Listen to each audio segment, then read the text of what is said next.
Queridos, olá, tudo bem? Bom, vamos corrigir então o tema 1 do livro 3, já é a primeira parte de soluções, entretanto uma parte mais fácil, né, onde você vai ter ali tipos de soluções, classificação destas soluções e assim por diante. Então vamos começar com uma questão bem acessível, que é a questão de número 1. Ela diz assim: a solubilidade da soda cáustica em água em função da temperatura é dada pela tabela abaixo. É como o professor conversou com você, não marque em concentrada e diluída, porque você não sabe quando a solução está concentrada e diluída, pois não há um momento onde você percebe essa mudança, onde a solução deixa de ser diluída, passa a ser concentrada, não é um ponto claro, é muito subjetivo. Então você vai ter, por exemplo, soluções que ficam próximas ao coeficiente de solubilidade, que é a saturação, são concentradas e ficam muito afastadas, são diluídas evidentemente. Então, nesse caso, nessa tabelinha, você tem os coeficientes de solubilidade e eles vão indicar para você a saturação dessas soluções, ou seja, o quanto você precisa para saturá-las, para torná-las soluções limítrofes, ok? Então, vamos lá. A 20 Celsius, uma solução com 120 gramas de NaOH é concentrada. Não, querido. 120 a 20 Celsius é uma solução acima da saturação. O máximo é 109. A 20 graus Celsius, 80 gramas é diluída. A 20 graus Celsius, 80 não, querido. 80 já é bem próximo de 109, que é uma quantidade relativamente grande. Então, uma solução já concentrada. Como eu falei para você, nunca marque concentrado diluído. A 30 graus Celsius, 11,9 é concentrado. Não. 30 graus Celsius cabe 119. 10% não é uma solução diluída, concentrada, é uma solução diluída, né? Tá muito errado. E a D, 30 Celsius e 119 é super. Não. 30 Celsius e 119 é uma solução concentrada, é o limite dela, né? Então não é super, é concentrada. Tá errado. Isso nos deixa com a letra E. A 40 Celsius, uma solução com 129 gramas é saturada. Tá certinho. Ó, tá aqui, 40 Celsius, 129 é o limite. Resposta certa, questão bem bobinha, letra E. Questão 5. Questão 5, não reparem, a pessoa está aqui um pouco resfriado, né?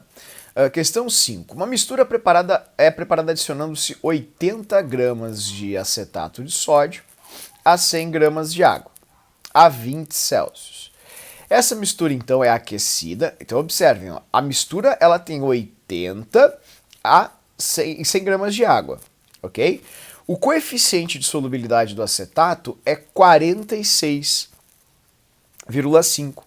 Então, todo esse excedente aí de 33,5 fica aqui embaixo. Por que 33,5? Porque é a diferença entre 80 e 46. Cabe 46,5 e você tem 80. Né? Então você tem 33,5 gramas acima do que você pode. Portanto, quando isso acontece, a solução só pode ser saturada com precipitado. Né?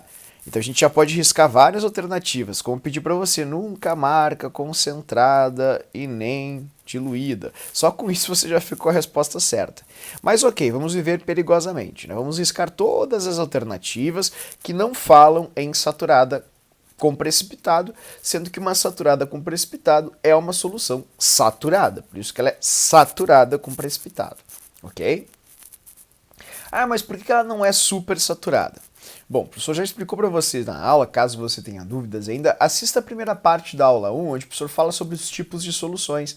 Ali você vai ver direitinho que uma solução supersaturada é uma solução instável. É uma solução saturada com precipitado que foi aquecida e foi resfriada posteriormente. A acomodação das moléculas em frente à variação de temperatura gera um estado temporário homogêneo, que é instável, pois a solução não pode ficar daquele jeito naquela temperatura. certo? Por exemplo, você percebe isso claramente observando aqui as mudanças. Ó, situação 2, ele esquentou e foi até 50, tudo bem? Então, se essa mistura, esse precipitado sumiu, é porque ele foi dissolvido pela solução, pela água, né? Então ele foi para dentro da água, pensemos assim, para os espaços vazios existentes entre as moléculas da água, que a 50 graus Celsius já é capaz de dissolvê-lo por completo. Se você observar um gráfico, o que ele fez foi isso aqui, ó. Vamos supor que você tem um gráfico. Ó, tá aqui o gráfico, uma seta aqui, vamos fazer uma seta aqui e uma seta aqui, beleza? E aí você tem a curva, vamos fazer a curva para você ver, tá? A curva tá aqui. É como se ele estivesse, ele falou, né, 20 Celsius, então ele tá aqui, ó. Assim, ele tá aqui, tem aqui, ó, o que cabe é isso aqui, né? Vou colocar para você direitinho. Tem 80 e o que cabe é 46,5. Tem uma diferença de 33,5 gramas. Ele disse que você esquentou. Se você esquentou, querido, você veio para cá. Até 50, por exemplo, vamos supor, né? Estou inventando. Então aqui você tem 20, você veio até 50. Vamos supor que 50 esteja aqui, certo? Então, nessa região aqui, a 50, o que você tem é uma solução não saturada. Então, a 50 é uma solução não saturada. Não é diluída, é não saturada, é diferente. Tudo bem? Aí depois disso você resfriou, você voltou para cá. Quando você volta, ela volta temporariamente diferente. Ó, você está nos mesmos 20 graus Celsius, onde cabiam 46,5 e você tem todos os 80 gramas aqui dentro da água. Isso significa que eles estão muito acima do limite do que a água comporta nessas condições. Aqui a sua solução está super. Rapidamente, ou por adição de um cristal, que é o germe de cristalização, ou por uma agitação ou qualquer outra coisa, ela vai espontaneamente passar para a forma estável, que é a forma saturada com precipitado. Então, resposta certa da questão, saturada no início, saturada, insaturada, super e voltou a ser o que era antes, saturada. Ok? Resposta certa, letra E. Perdão. Questão 6. A questão 6 é uma questão bem boa, assim, ótima para você fazer e ela tem um cálculo acessível. Diz assim, a análise de uma amostra de um certo refrigerante revelou que a mesma apresenta uma concentração de ácido cítrico igual a 1,05 gramas por litro. Tá, então isso é importante. Ó. O que significa isso? Que se houvesse 1 litro de ácido cítrico, haveria 1,05 gramas ou grama de ácido. A solução, né, no caso de ácido acho que é refri, é isso? Isso. Se houvesse 1 litro de refri, haveria 1,5 grama de ácido. Ok? É isso que você vai ter. Refri. Bom, aí ele fala o seguinte. Sabendo que a concentração molar do ácido cítrico é de 210 gramas por mol, qual é a concentração dessa solução em mols por litro? Bom, você já sabe quantos gramas tem 1 litro. 1,5. Basta agora você... 0,5, né? Basta você passar este 1,05 para mol. Porque se cada mol tem uma massa de 210, 1,05 seria X. Né? Ó, se fosse 105, você estaria dividindo por 2. Se fosse 10,5, por 20. Como é 1,5, você dividiu por 200. Então você fez 1 dividido por 200. Foi isso que você fez. Seu x vai ser, se fosse por 2, daria 0,5. Se fosse por 20, 0,05. Como é por 200, 0,005 mol. Opa! Que é justamente 5 vezes 10 na menos 3. Caso isso não tenha feito sentido, você pode fazer a regrinha de 3 tradicional, que é 1,05 vezes 1 igual a 210 vezes x. X vai ser igual a 1,05 dividido por 210, né? Aí você pode fazer sua continha. Você vai ter aqui, ó, 1,05 é a mesma coisa que 1 é igual a 105 dividido por 100, né? Ó, vezes 1 sobre 210, tá? Aí você tem 105 dividido por 210 é igual a 1 vezes, 1 sobre 100, tudo bem? Isso vai ser igual a 0,5, porque 105 dividido por 210 é 0,5, vezes 1 sobre 10 ao quadrado. 0,5 é igual a 5 dividido por 10, vezes 1 sobre 10 ao quadrado. Isso é igual a 5 dividido por 10 ao cubo, que é igual a 5 vezes 10 na menos 3. É a mesma coisa. Então, resposta, 5 vezes 10 a menos 3 é uma brincadeirinha ali com matemática bem básica. Tudo bem? 5 vezes 10 na menos 3. Só sabendo que tem que ser abaixo de 1 mol, né, pessoal? Você já arrisca 3 alternativas, então não é tão difícil assim, não. Ok? Continuando então aqui, agora já na questão de número 13. Essa questão é típica questão de prova, onde você vai ter uma passagem para litro, basicamente, e uma passagem para mol. Vamos fazer entender. Diz assim: um aditivo para radiadores de automóveis é composto de uma solução aquosa de etileno glicol. Sabendo que em um frasco de 500 ml dessa solução existem cerca de 5 mols de etileno glicol, a concentração em gramas por litro é... Então ele tem um frasco de 500 ml com 5 mols. Então você pode fazer assim, ó. Ok, se em 500 ml existem 5 mols, ok, então se, olha aí, a conjunção condicional, né, eu acho que é isso, se houvesse 1 litro, 1000 ml, né, você está usando a conjunção C, você teria X mols, dessa forma, certo? Então, de 500 para 1000, você dobrou. Então, de 5 para X, você dobra também. Então, se você tivesse 1 litro dessa solução, ou seja, se você tivesse 2 frascos de 500 ml, você teria um total de 10 mols. Quando você analisa agora a massa do etileno glicol, você vai ver que o carbono tem massa de 12, o hidrogênio de 1 e o oxigênio de 16 vezes 2. Isso somado vai dar 24 mais 6, 30, mais 32, 62 gramas por mol. Dessa maneira, você sabe que cada 1 mol vai ter uma massa de 62 gramas. Como na solução você vai ter em 1 litro 10 mols, a sua massa vai ser X. É uma conta bem fácil, porque daqui para cá aumentou 10 vezes, então daqui para cá aumenta 10 vezes. Seu X vai ser igual a 620, olha aí, gramas. Essa é a resposta da questão.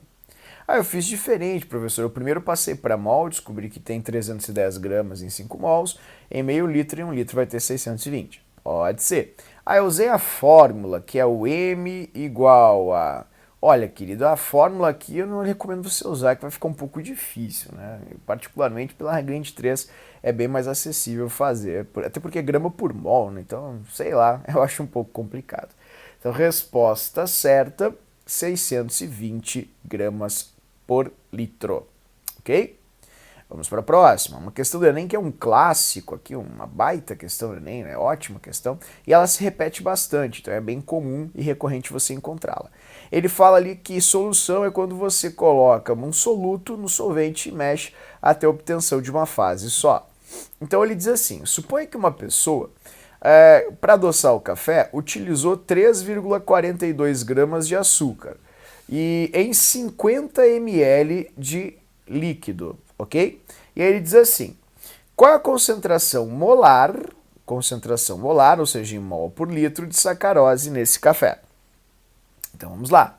Primeira coisa que você vai fazer é, bom, quantos mols eu tenho em 3,42 gramas de sacarose? A própria questão te diz que um mol de sacarose tem uma massa de 342 gramas, ok? Como a pessoa colocou 3,42 gramas, isso é uma divisão de 100 vezes. Então, daqui para cá, você vai dividir por 100 também. Esse vai ser o seu x, x-mol. Então, o seu x vai ser igual a 1 dividido por 100, que é igual a 0,01. Essa é a quantidade de mols que você vai ter, 0,01 mol. Ok? Bom, feito isso, né, é bem fácil, é 1 dividido por 100, tudo bem, queridos? Então, feito isso, você vai fazer ali agora a continha. Ó. Essa quantidade de 0,01 mol, você a tem em 50 ml. Portanto, para uma quantia de 1 litro, nós teremos x mol. O seu x vai ser igual a 50 para 1000, vai ser igual a 20 vezes, ok? Até porque se fosse 50 vezes 2, né, queridos, dá 100, 50 vezes 20 dá 1000. Então é só multiplicar por 20 aqui também. Né? 2 vezes 0,01 dá 0,02. 20 vezes 0,01 dá 0,2. Continha bem fácil para fazer, né? A conta mais simples ainda, resposta certa, 0,2. Ok?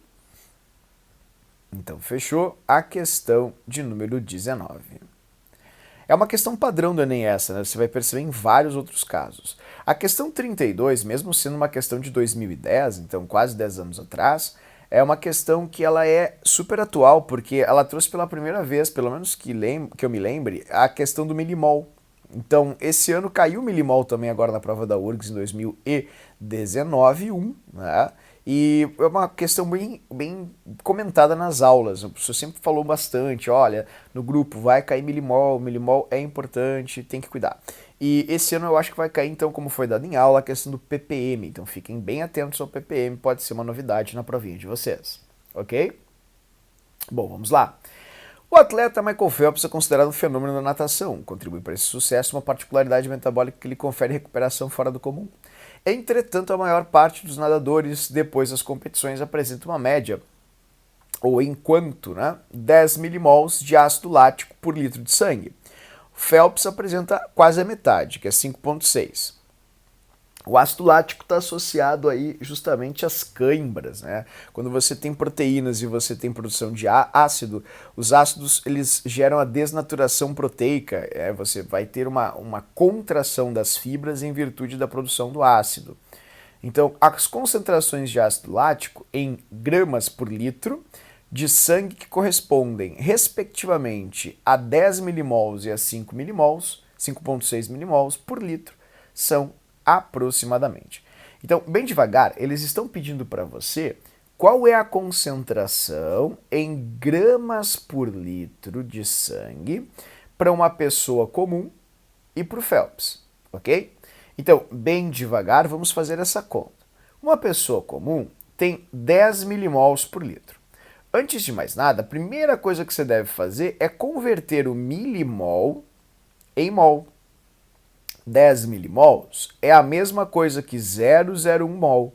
Aí você se pergunta, pô, como é que eu vou saber disso? O milimol está para o mol como o miligrama está para o grama. Né?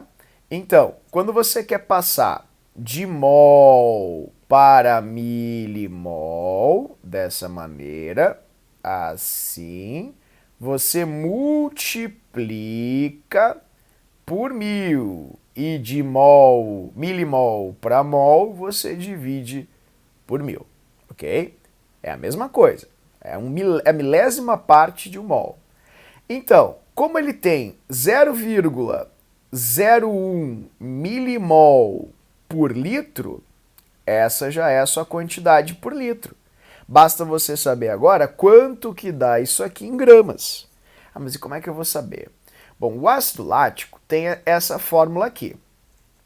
O carbono tem massa de 12 vezes 3, 1 vezes 6, 16 vezes 3. Isso vai te dar 36 mais 6 mais 48, que vai dar 42 mais 48, 90 gramas por mol. Então, a massa molar do ácido lático é de 90. Isso significa que 1 mol de ácido lático tem massa de 90 gramas. Portanto, como você tem um centésimo, que é 0,0 mol, você vai ter X, que é igual a 0,9 grama, que é a mesma coisa que 9 vezes 10 na menos 1 grama por litro. Resposta da questão, letra D. Não precisa nem fazer a segunda, ok? Só tem uma alternativa com essa condição. Certo, queridos? Bom, a próxima questão, então, é a questão de número 41. É uma questão bem simples, ela é típica questão para quem depois aí vai começar a clinicar e vai ter que lidar com situações pragmáticas, né? Cotidianas. E diz assim: a dose adequada de paracetamol para uma criança com febre é de 12 mg por quilo de criança. Sabendo que o paracetamol pediátrico tem concentração de 200 mg por ml e que 20 gotas perfazem 1 ml, quantas gotas um pediatra receitaria se ele tem 30 quilos de criança? Tá aí, né? Ó, tá, vamos lá, tu vê o quão humanista o professor é nessa relação. Então, vejamos. Você tem assim, ó, 12 miligramas de paracetamol é o máximo que uma criança que pode se ter para cada quilo de criança. Como você tem um paciente de 30 quilos, ou seja, você tem 30 quilos de criança, você tem 3 vezes esse valor. Isso vai te dar 360 miligramas de paracetamol. Bom, a concentração do remédio é de 200 miligramas para cada 1 ml. E 1 ml tem 20 gotas. Logo, você pode dizer que 200 miligramas é a quantia que você vai ter ao pingar ou gotejar 20 gotas na criança.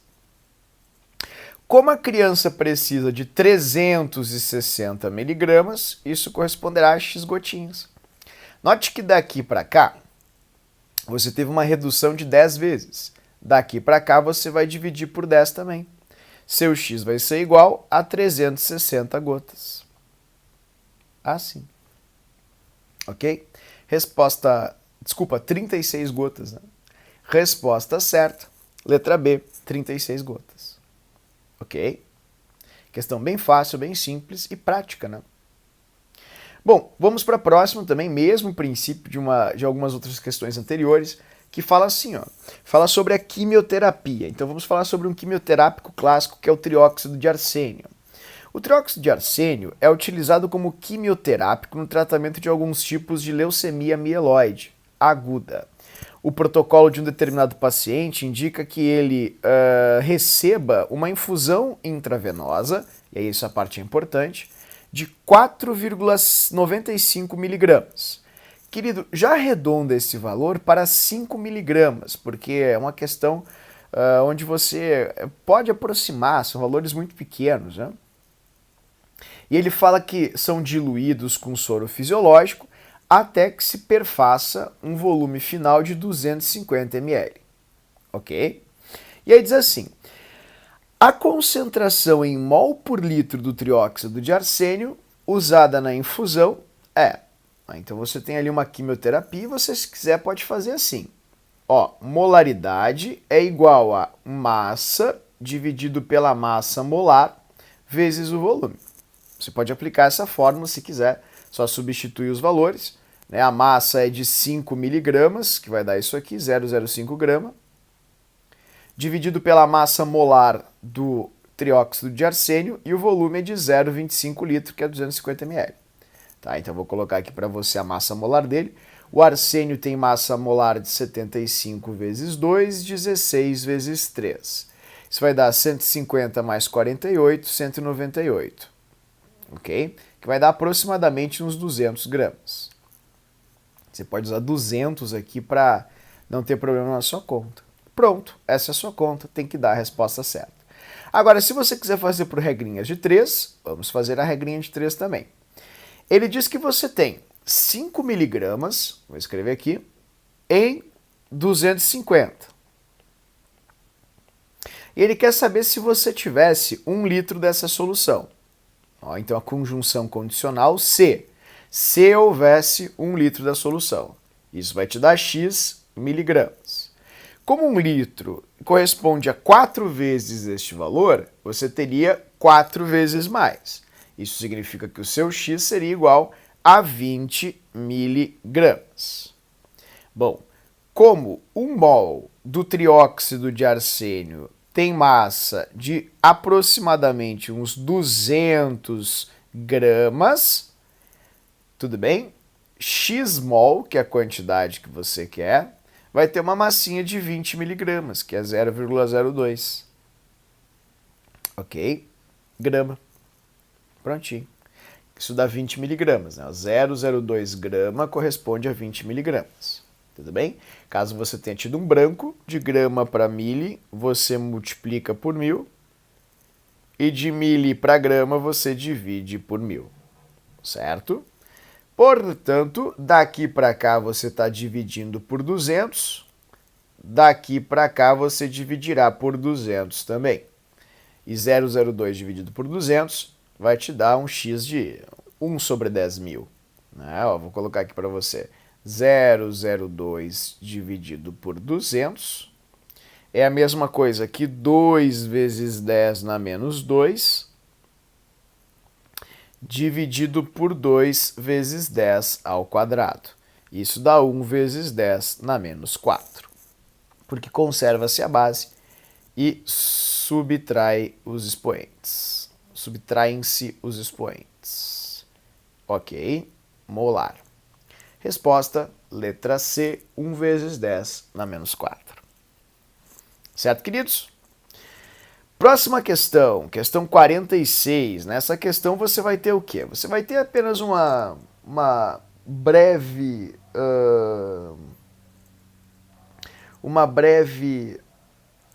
análise de uma amostra de solo e uma amostra de água, né? Então você vai ter lá, para ocorrência, ele fala sobre biorremediação, que é um processo que é gerado para minimizar aí a poluição ambiental, né? Então ele fala ali sobre a biorremediação.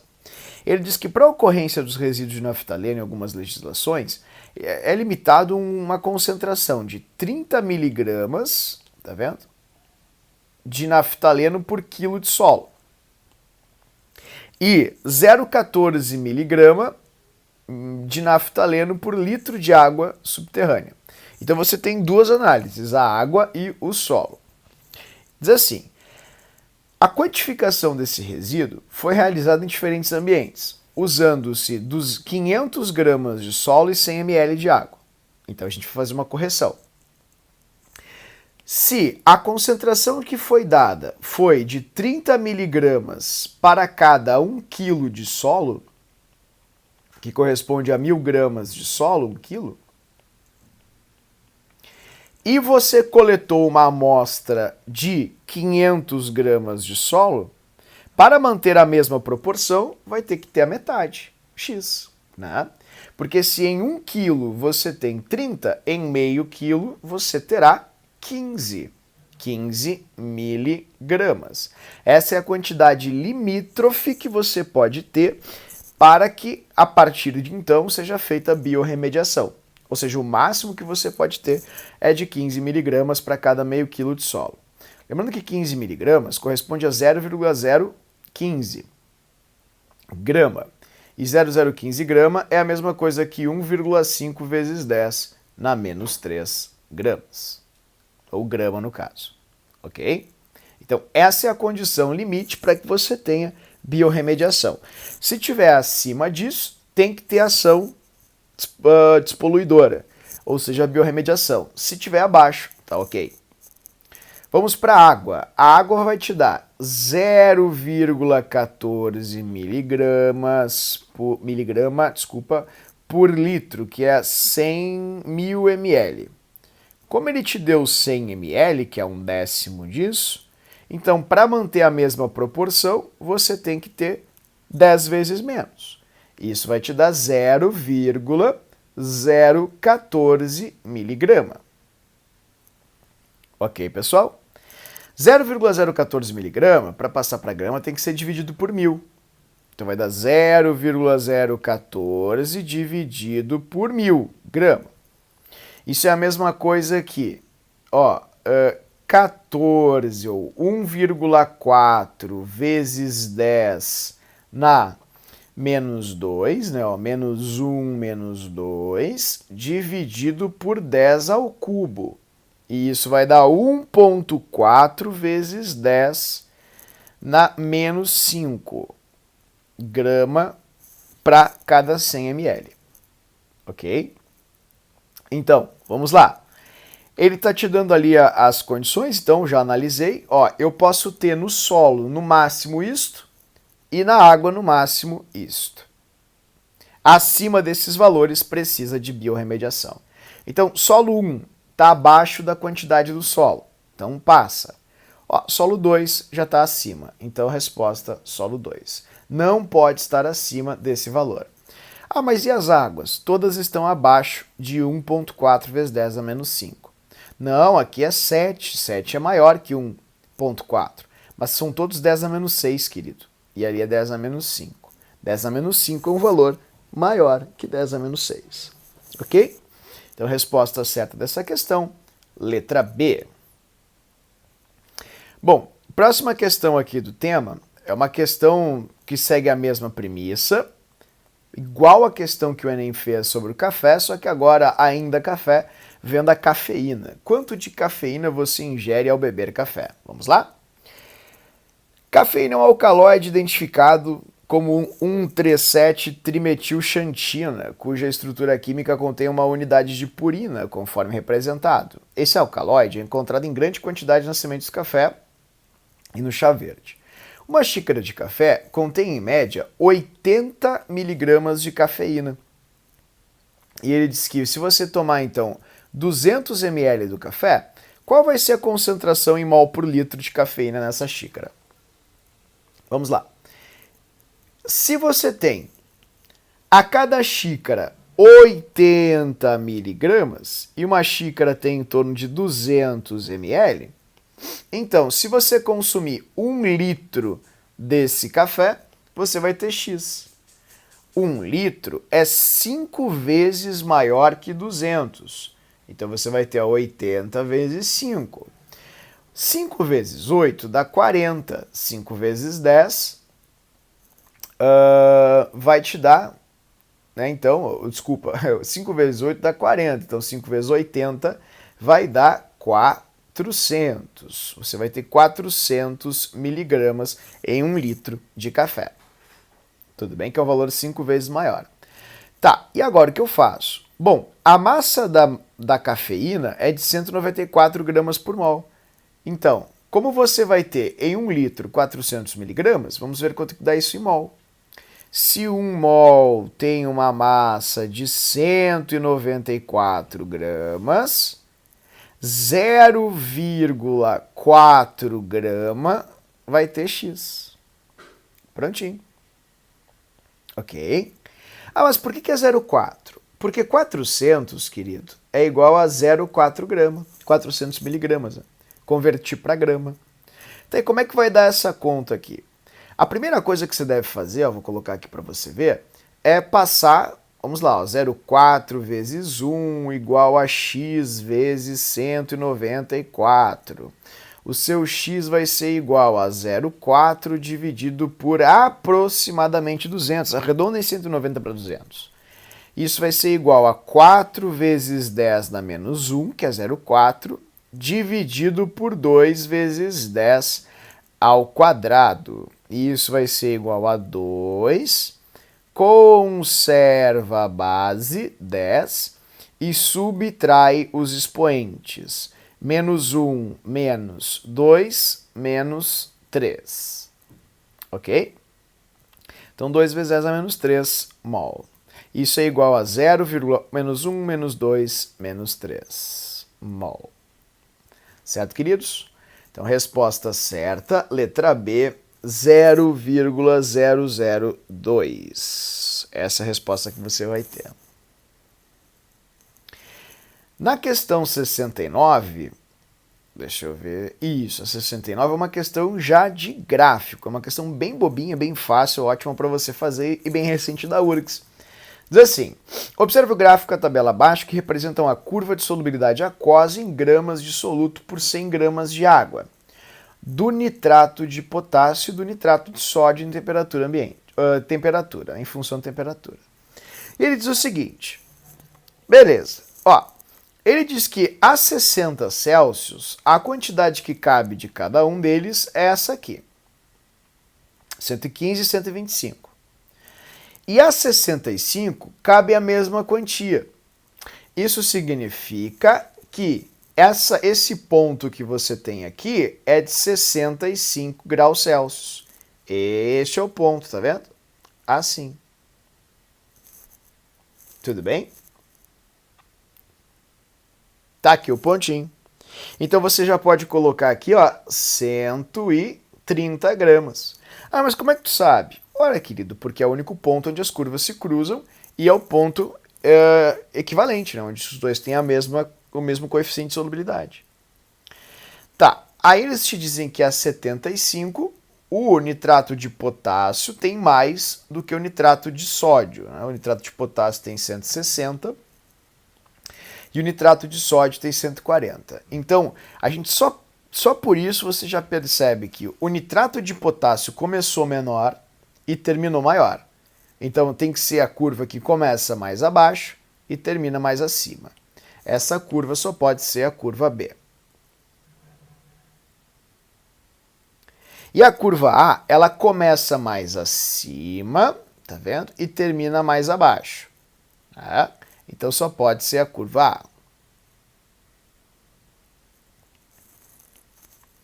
Nitrato de sódio. Fechou. Ok? Perfeito. Então, vamos lá. Assinale a alternativa que preenche corretamente as lacunas enunciadas abaixo na ordem que aparecem. A curva A diz respeito ao... Curva A diz respeito ao nitrato de sódio. Nitrato de sódio. E a curva B ao nitrato de potássio. Ok? E sem precipitado, uma de nitrato de potássio e a outra de nitrato de sódio, a 65 graus Celsius. Né? O efeito da diminuição da temperatura acarretará a precipitação. Tá, então ele está a 65 graus Celsius, que está aqui nesse ponto, e ele quer que você diminua a temperatura. Se você vai diminuindo a temperatura, vai ficar acima dessas duas curvas de qualquer jeito. Então, se ficará acima destas duas curvas de qualquer jeito, significa que ambos precipitarão. Tudo bem? Ó, porque, por exemplo, nesse ponto aqui que eu estou marcando, ó, está acima da curva do B e acima da curva do A. Portanto, ambos precipitarão. Logo, a resposta correta é nitrato de sódio é o A, potássio é o B e ambas. Sódio, potássio e ambas, letra D. Ok? Bom, nos encaminhamos então para a última questão, queridos. E observemos aqui a questão de número 75, que diz assim. Essa aqui é clássica sobre toxicologia analítica, né, sobre a dose letal de alguns venenos e pesticidas. Fala sobre a toxicidade de alguma substância normalmente representada pelo DL50. O que é o DL50?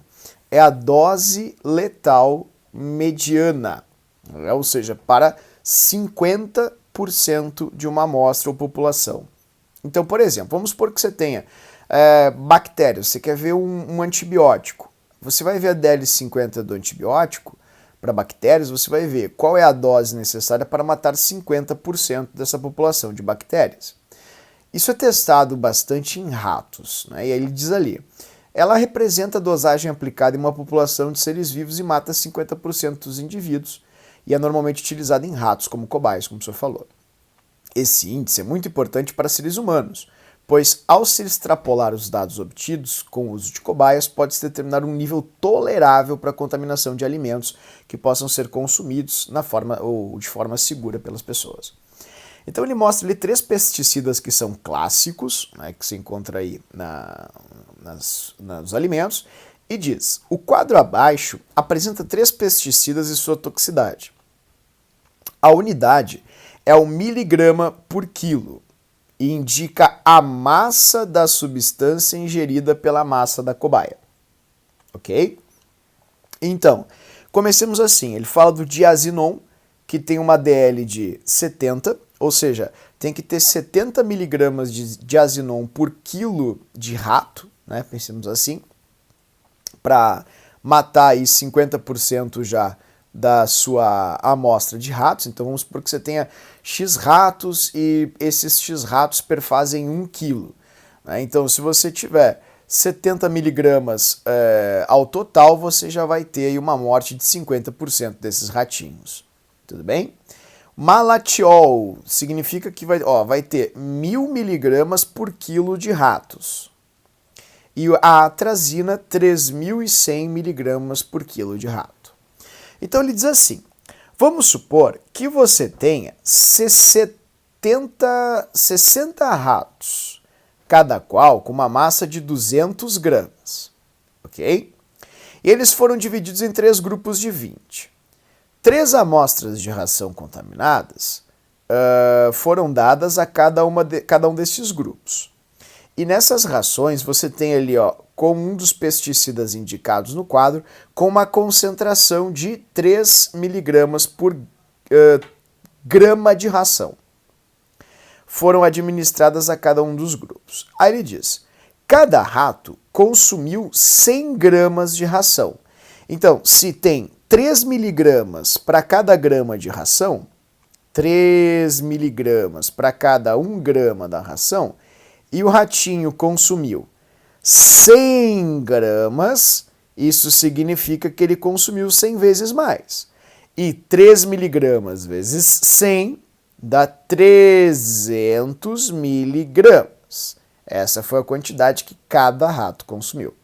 Ok? E ele pergunta, qual dos grupos ou quais dos grupos terão ou terá, no caso, uma mortalidade mínima acima de 10 ratos? Ou de 10 ratos. Porque ele quer saber em qual dos grupos você vai ter uma quantidade superior ao DL50. Tá? Aí você pensa, putz, cada rato comeu 300 miligramas. Tá, e daí? Bom, cada rato tem uma massa de 200 miligramas de massa. Desculpa, 200 gramas, perdão. 200 gramas. Então, cada rato tem uma massa de 200 gramas. E cada rato comeu 300 miligramas de ração. Ok? Vamos de novo? Cada ratinho tem uma massa de 200 gramas, está no texto. E, como você teve uma administração de ração e cada rato consumiu 100 gramas de ração, sendo que cada grama da ração tem 3 miligramas, então cada rato consumiu 300 miligramas de ração. Então vou escrever para você, 200 gramas de rato, se você usar esse raciocínio lógico vai facilitar a sua proporção, consumiu 300 miligramas de ração. Então aqui você tem a razão entre rato e ração. Como a DL50, dosagem letal, é de miligrama por quilo, então 1 quilo de ratos consumiu quantos miligramas de ração? Vamos lá? 1 quilo tem um valor 5 vezes maior. Então, consumiu 5 vezes mais ração. Isso vai te dar um X de 1.500 miligramas. Ok? Então, nessa experiência, você teve a cada quilo de rato um consumo de 1.500 miligramas. Vamos ver o que a tabela nos diz. Ela nos diz que a cada quilo de rato, se houver um consumo de 70 miligramas, metade morre. 1.500 miligramas é acima de 70. Então, o primeiro lote de ratinhos que consumiu diazinon vai morrer. 50%.